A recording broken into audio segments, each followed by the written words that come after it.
Okay, now it's time to assemble forehead. Okay, can you do it?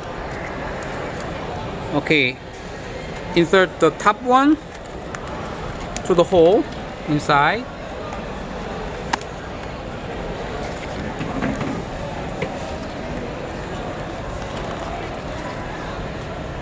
Okay, ready? And for the side,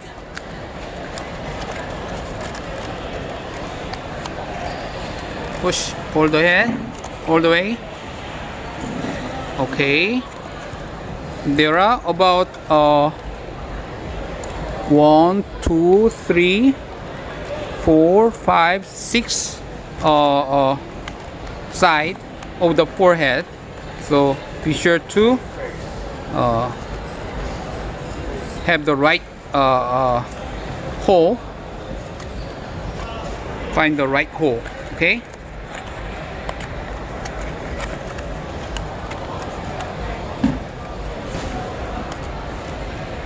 okay, bottom left side.